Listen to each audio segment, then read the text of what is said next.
स्वामी समर्थ. नमस्कार. तुम्हा सर्वांचं खूप खूप स्वागत आहे. स्वामी तुमच्या सर्व इच्छा पूर्ण करोत ही स्वामींच्या चरणी प्रार्थना करून मी सुरुवात करते.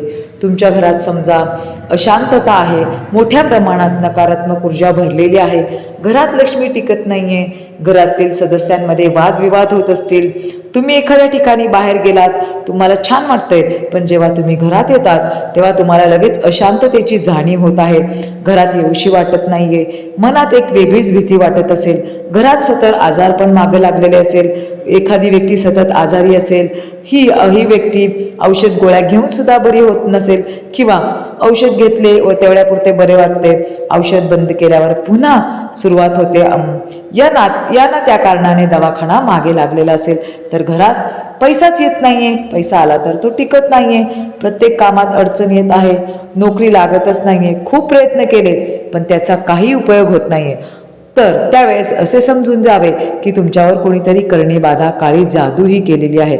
या काळ्या जादूचा आपल्या प्रगतीवर, पैशावर खूप प्रभाव पडत असतो. प्रगतीच्या मार्गावर अनेक अडथळे येत असतात.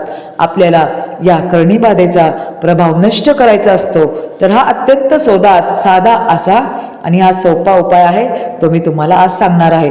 यामुळे तुमच्यावर वाईट शक्तीचा प्रभाव पडणार नाहीच, या उलट तुमच्यावर ज्या व्यक्तीने करणी बाधा व काळी जादू करण्याचा प्रयत्न केला आहे, तर त्या व्यक्तीवरच ही जादू उलटेल. हा उपाय जर तुम्हाला मी जो सांगणार आहे त्याच्याप्रमाणे तुम्ही करायचं आहे.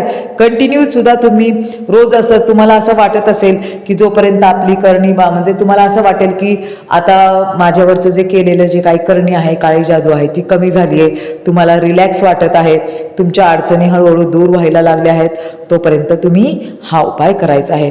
तत्पूर्वी तुम्ही माझ्या चॅनलवर नवीन असाल तर माझ्या चॅनलला सबस्क्राईब करा, व्हिडिओ आवडला तर लाईक करा व शेअर करा. तर आपल्या घरात करणीबाधेचा नाश करण्यासाठी जी आपण वस्तू वापरणार आहे त्यातली महत्त्वाची वस्तू म्हणजे बेलाचे पान. बेलाच्या पानात एक प्रकारची दैवी शक्ती असते. महादेवांना सुद्धा हे बेलाचे पान हे अतिशय प्रिय आहे. याचा वापर आपण करून घ्यायचा आहे.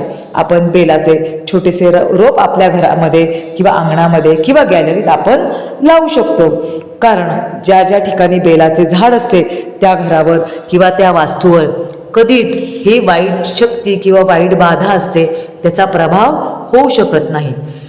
तर आता बेलाच्या पानाचा आपण उपयोग कसा करून घ्यायचा ते मी तुम्हाला सांगणार आहे. आपल्याला एक बेलाचे पान घ्यायचे आहे आणि आपल्याला एक पांढऱ्या रंगाचा चौकोनी कागदाचा तुकडा घ्यायचा आहे. त्या कागदावर आपल्याला ते बेलाचे पान आहे ते चिटकवायचे आहे, उभे असे चिटकवायचे आहे. नंतर आपल्याला देवासमोर बसायचे आहे. एक आसन घेऊन बसावे, किंवा समजा तुम्हाला देवासमोर बसायचे नसेल तर तुम्ही हॉलमध्ये बसू शकता, किंवा म्हणजे जिथं तुम्हाला कोण डिस्टर्ब करणार नाही अशा ठिकाणी तुम्हाला बसायचं आहे. नंतर आपल्याला तो जो बेलाचे पान चिटकवलेला कागद आहे तो आपल्या बरोबर डोळ्यांच्या समोर धरायचा आहे.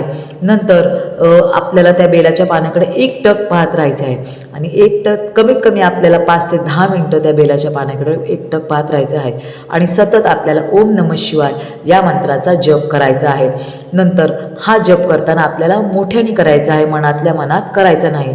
हा उपाय तुम्ही कोणत्याही दिवशी कोणत्याही वेळी करू शकता. फक्त आपल्याला हा उपाय करण्यापूर्वी आपल्याला हातपाय हे स्वच्छ धुवायचे आहेत. आपण हा उपाय रोज केला तर खूपच छान तुम्हाला त्याचे रिझल्ट मिळणार आहे. किंवा जोपर्यंत तुम्हाला असं वाटत नाही की आपल्या घरातील नकारात्मकता जी ऊर्जा आहे ती कमी झालेली आहे किंवा पूर्णपणे गेलेली आहे, तोपर्यंत आपल्याला दररोज करायचं आहे. अगदी रोज करा.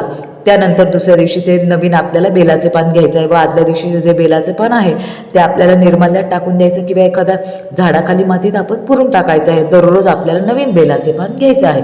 दुसरा उपाय म्हणजे रुद्राक्ष.